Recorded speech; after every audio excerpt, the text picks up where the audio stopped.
Hello everyone, Viana here. Hope you're having an awesome day. And have you ever wondered how to underwrite a deal correctly? Let's go dive deep into this topic and find out the crucial elements of underwriting when you're evaluating a new deal. So I'm going to use the whiteboard here, excuse my handwriting, but the first component analysis is starting right at the top, right? It's just like looking at a profit and loss statement. This is not accounting 101, but it's definitely going to feel like one of those classes you may or may not have taken at uni. But you start off with your profit and loss statement and we look at gross rent. So this is all your potential rent. This is rental income. This is the rent that comes in per lease on every property. So for this example, let's call it 100,000. Hopefully you can see that over there. And then the next step is to look at what your economic losses are. So economic losses, vacancy, bad debts, and then concessions. So let's call this 10,000. I'm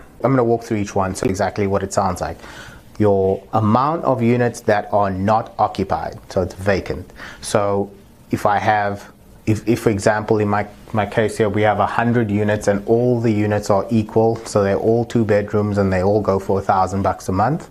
And I have 2 vacant. I have 98% occupancy, so 2 vacant, so I'm going to deduct 2,000 from my gross rents, my total rent. So this 100,000 over here represents 100 units. So that's vacancy. As you build your pro forma and your business plan, you want to factor in typically anywhere from 3 to 5%, depending on the asset type, right? If you're doing a heavy value add, you may have more vacancy in the beginning months, because remember, you're going to non-renew and do renovations on those units that come up vacant or the leases are expiring, right? So whatever your strategy is, there's going to be a vacancy component. So it's good to model that out. 10% vacancy first month, then it goes to 9, 8, 7, and then we like to keep an economic vacancy of 5%. So you just, no matter what, when you're underwriting a deal and you're putting that in, can this property sustain a 5% vacancy? Compare that 5% to what your market's doing. So don't just willy-nilly say 5% vacancy. If the market is doing 8%, well, then you're not being conservative. So understand what other properties, where their vacancy and occupancy is at, and that's very easy. Ask your property manager and they can look up the different properties in the market and help you with that. The other one is bad debt. So typically there's about a 1 to 2% bad debt ratio depending on the asset class. If you're in A class, it's typically lower than C class. So again, utilize your experts in your team and get what that ratio looks like. So here in our example, we're just going 1%.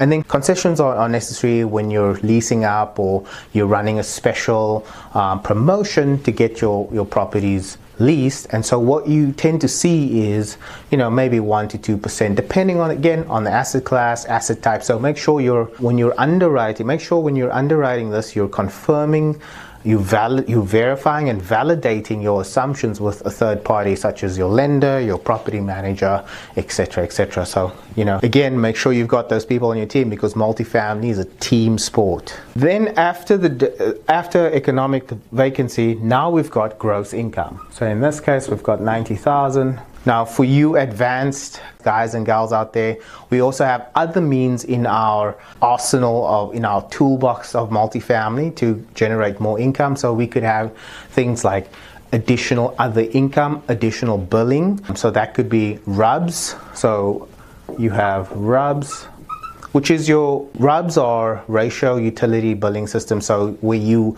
bill back, sometimes properties have a centralized water bill and you can go back and bill the tenant for that. And sometimes, depending on what the market does, it's usually a flat fee, or it's a actual bill that is sent to your tenant at the end of the month for them to go in and pay for what they've used. So there's many companies out there. Again, utilize your experts, utilize your property manager to see what's happening in the market and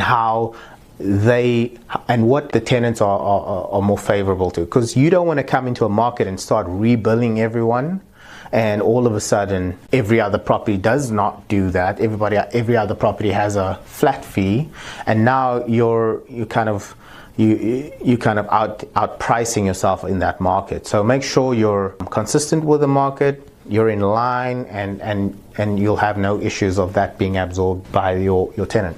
So rubs, we're gonna go call it $2,000. Now your other income bucket could be pet fees, it could be, admin fees, damages, whatever. So there's other fees that typically come across in the process. So I'm not going to go through all of those. You will see them as you start to underwrite and review property financial statements. You'll see this as you go through and underwrite deals. You'll see other income lines. But in general, there's additional income there, so let's call that $1,000. And so now we have our net rental income, and so for my mathematicians out there, $93,000 in income. Cool. Now we move on to the next component of underwriting, which is expenses. Every property has different sets of expenditure, so I'm not going to go through all of them, but the typical ones that you'll see is management fees, you have property taxes, insurance, maintenance, unit turns, and I'll go through each of these. You have your office admin, and you have utilities. That could be water, electric, gas. So in this example, let's walk through expenses. So management fees, typically that depends on your contract with your management company. So you can have a 3% or 2.5%. I think the lowest I've seen is about 2.5%. So you can go 2.5% to 10% if you're doing smaller multifamily, and you have a third-party off-site management company, which costs more. Next, you have your property insurance. This has become a big item in recent years, especially in the coastal areas. So make sure you have a really excellent insurance broker that can help you navigate the insurance market. We are seeing a lot of unexpected increases in insurance, so don't get caught there. Maintenance costs, these are your routine maintenance costs, so repairing HVACs in the summer, repairing toilets, repairing all the technical repairs. The gate, if you have a gate, it's going to get repaired. Unit turns, your unit turns are the actual cost that it goes into getting a unit ready for rental, getting a unit ready for your this is typically not your renovation budget, but this is just if a unit just needs a quick clean and a refresh, then that's where you put unit turns into. Office admin, so if you have a large enough property that you have a leasing office, these are your typical expenses there, internet, your paper, all those kinds of things, to make sure that the front office is equipped and ready to go. Your most common utilities are water and sewer and electricity. Sometimes properties have gas systems, natural gas systems, so you'll have an expense for that too. And then we've gone through the typical expenses. Let's call that $46,500. Very specific number, Viana. Why did you choose that? Well, I just went 50% of the property's gross income is expenses in our example, and then what we're left with, most important number in multifamily, is our net operating income, or NOI. So in this case, our NOI is $46,500, and now we can do a plethora of things with this data. Now we're at NOI, net operating income, which is one of the most key metrics in multifamily. Your net operating income determines the cash flow level at the property, the net cash available before debt service, and then you have your debt service, your mortgage payment, and then you go your net cash available, which is then distributable depending on your structure to your investors or to yourself.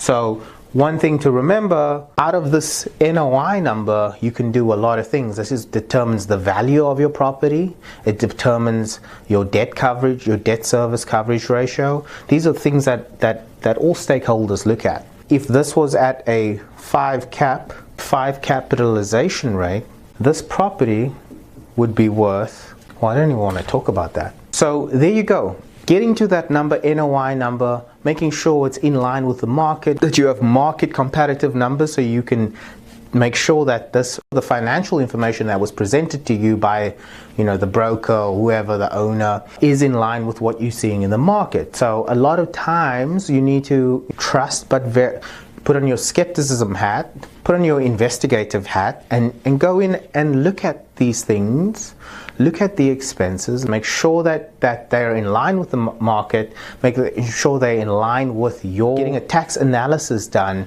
making sure that you have best and greatest operating costs. Go out and rebid those quotes and see if there's a better vendor out there that can help you, with your valet trash and your trash pickup, etc., etc. So there's ways to improve this NOI number, which then drives up the value of your property. So guys, that's underwriting. It doesn't have to be complicated. If you keep it simple, understand the components and where you can improve those components, you're on your way to success in multifamily. For more insights, drop a comment below. Let me know how you underwrite. What are some of the things that you look out for when you're evaluating a property? And hey, if you want our free deal analyzer, just comment below XL and one of my team members will send you a copy of our deal analyzer that can help you make the underwriting process streamlined and simple. So thanks for tuning in. Don't forget to like, comment, and subscribe. Hit the bell icon to get notified when I upload new videos. And until next time, I'm Vian Joseph. Keep it simple and keep crushing it out there.